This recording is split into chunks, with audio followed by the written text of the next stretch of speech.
Hi, I'm a science educator, and thanks to recent budget cuts, I can no longer do labs in my classroom. However, thanks to online simulations, I can still share those experiences and the content with my students. This presentation is going to discuss with you what are online simulations, what are two of the most popular ones used today in primary and secondary education, as well as a reflection on the pros and cons of using simulated experiences. So, simulation education uses web-based software to simulate an experience. The experience closely mimics real-life situations. It's a very cost-effective mode of conveying the content, whereas you don't have to buy the glassware, instrumentation, or even the chemicals. It provides a safe environment for exploration. You don't have to worry about using fire, providing hazardous chemicals to students. Allows clearly defined goals and stages of the exploration, as it allows you to break things down per step and have the students focus on what they're doing at that time. Simulated education has been a growing trend in blended classrooms, e-learning, distance learning, medical education to help simulate unusual circumstances, professional development, virtual field trips, visiting museums far away, and in problem-based learning. The first example of simulated-based education we're going to use is the PhET Interactive Simulations out of the University of Colorado, Boulder.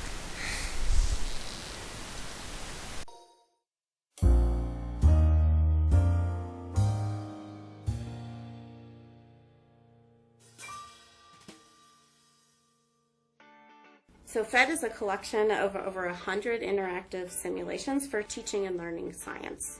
They're all free on the web. You can run them online or you can download them to your computer. We have simulations in physics and chemistry and a growing number in earth science, biology, and math. One of the main goals of PhET is to provide students with an open exploratory environment where they can really engage with the science content. Here's an example from PhET over forces. We have an individual here who's going to push this block.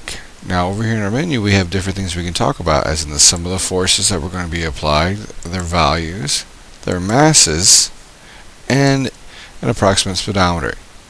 We also control the amount of friction that is there as well, where we can increase it or decrease it. Our block here that we're going to be using is 50 kilograms. So let's apply a force of 50 newtons to the right. As you can see, our two frictions, as the applied force of friction and the applied friction, are equal. If we increase our friction more to 100, they are still equal, and the box still hasn't moved. If we increase to 150, we now see the screen is slightly moving to the right. Our frictional force is now maxed out at 125 newtons, whereas our applied force is now 150. Since our applied force is greater than our frictional force, our block is now moving. The sum of our forces is 25 newtons to the right. That shows us that we are moving to the right. Our speedometer above shows our speed is slightly increasing because over time, force equals mass times acceleration, Newton's second law, tells us that. Our next simulation we're going to experience are the e-learning gizmos. Gizmos is brought to you through Explore Learning. It is a paid-for service, which ranges with licenses per individual or per group. This site focuses on experiences with math and science simulations, with both standards focusing on the next generation science standards and the Common Core. Let's view some of their gizmos. Way you search their gizmos is either by academic standard, which is broken down by state, or you can look by their grade and topic. I am a secondary education science teacher, so I want to focus on chemistry. It's broken chemistry down into the four main components: chemical reactions, measurements and lab skills, atomic structure and chemical bonding, and physical properties of matter. I'm currently teaching physical properties of matter, so I'm going to click on that one to see what principles they have. Through here you can look for any kind of simulations that deals with your concepts. They provide lesson information, and then you can launch a gizmo from this screen. With a paid service, you can go ahead and provide your students with the embed code or have them go to the site directly to try it out. If you are interested in gizmos, I highly recommend using their 30-day free trial. Some other providers for simulations are BrainPop, which focuses on primary and secondary education in all content areas, and the Science Channel provides simulations based off of their programming. So let's do a breakdown of the simulation experience. Why do simulations in your classroom? Well, it does allow educators with limited resources like myself to conduct explorations on more content. It can be more effective for conceptual understanding for those lower level students.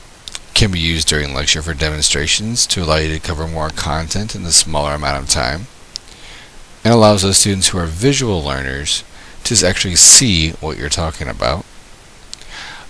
It allows less educator time spent on setup and tear down. It allows the educator to actually use their planning period effectively. And it provides an adaptive environment to portray multiple outcomes as it is based off the students' interaction. Why not to do simulated experiences in your classroom?